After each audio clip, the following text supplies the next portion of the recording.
El opositor Roger Reyes cumplió este martes una semana de estricta dieta líquida en la cárcel Evaristo Vázquez, mejor conocida como El Chipote, según informó su esposa Fernanda Guevara. La demanda principal es ver a sus hijas. Tenemos dos niñas, una de 5 años y una de 3 años. Además de Roger, el periodista Miguel Mendoza y la exguerrillera sandinista Dora María Telles también se sumaron a la huelga. Su demanda es el fin del aislamiento que llevan por más de un año, de acuerdo con sus familiares. Todos los presos políticos de la cárcel de Chipote es bien conocido que sus tratos son inhumanos, ¿verdad? Entre estos vemos el caso de la incomunicación, ¿verdad? Es completamente inhumano que los padres y madres estén separados de sus hijos. Esto es algo sumamente cruel. En la cárcel Jorge Navarro, conocida como La Modelo, hay otros 20 opositores en huelga de hambre, según informaron sus parientes y la organización que los representa. Varios presos políticos también se encuentran en huelga de hambre demandando su libertad. Y hacemos responsable a Daniel Ortega y a Rosario Murillo por la integridad física y la vida de todas las personas presas políticas en Nicaragua. Las autoridades gubernamentales no se han referido a la protesta de los 23 presos políticos. El periodista Miguel Mora guardó ayuno durante varias semanas y logró la visita de su hijo con discapacidad. Desde Managua, Donaldo Hernández de La Voz de América para Tele Aruba. Tras su marcada ausencia en el acto del puente Simón Bolívar, reapareció en horas de la noche el mandatario Nicolás Maduro para celebrar, cantando, la reapertura comercial de la frontera entre Colombia y Venezuela. También envió unas palabras al presidente colombiano Gustavo Petro. Le envío al presidente Gustavo Petro el agradecimiento de más de 30 millones de venezolanos y venezolanas por este paso inmenso que hemos dado.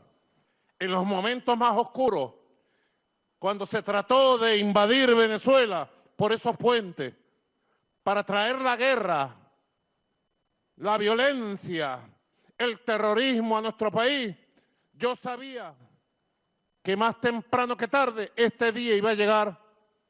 Por su parte, el líder opositor Juan Guaidó replicó al mandatario Gustavo Petro con un trino diciendo que tras 7 años de haber cerrado la frontera, el dictador, incluso quemando alimentos y medicinas en 2019, el presidente Gustavo Petro hace que el dictador reabra. Y apuntó Juan Guaidó que la prosperidad viene dada con democracia, respeto a los derechos humanos y que obviar esto es obviar a millones de víctimas. Hace pocos momentos también habló el líder opositor Juan Guaidó.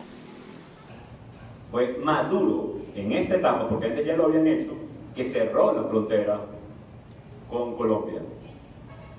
Y lo que queremos que se reabra la puerta de la justicia y la democracia en Venezuela. Eso sí va a dar prosperidad. La balanza comercial de Venezuela a Colombia era 6.000 millones de dólares. En las calles muchos ciudadanos se preguntan por qué el mandatario venezolano no asistió al acto de la frontera.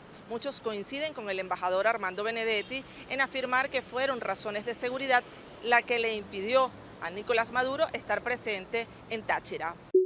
Amigos de la Alianza Informativa Latinoamericana, esta tarde hizo entrada el inmenso y catastrófico huracán Ian sobre la región del suroeste de Florida. El fenómeno tuvo una primera entrada sobre Cayo Costa a eso de las 3:10 de la tarde para luego entrar sobre la región de Punta Gorda, ahí con vientos de 140 millas por hora, así que entró como un huracán categoría 4. Y estas imágenes tan solo le dan una idea del poder del agua del mar en la medida que iba moviendo todo ese empuje con el viento del mar sobre la costa, lo que ha provocado numerosos daños que apenas se podrán cuantificar una vez termine todo este evento atmosférico. Aquí pueden ver, por ejemplo, en la base de un edificio cómo estuvo entrando el agua del mar inundando esos primeros pisos, así que se estima que pudieron estar en el orden de 12 o hasta 18 pies de altura.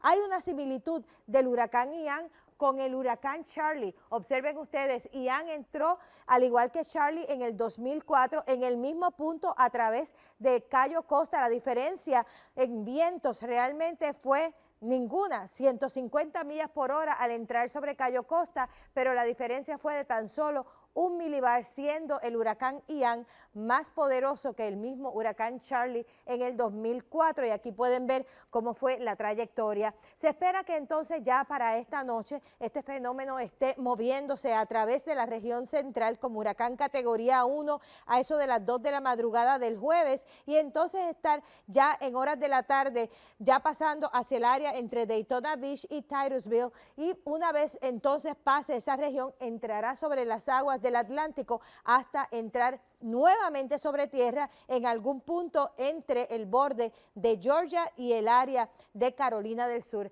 Aquellos de ustedes que tengan intereses en estas áreas ya saben que tienen que estar muy al tanto del progreso de este fenómeno atmosférico. No dejará de llover en el área de Florida por lo menos hasta el viernes, cuando entonces se podrán comenzar todos los procesos de respuesta y de recuperación.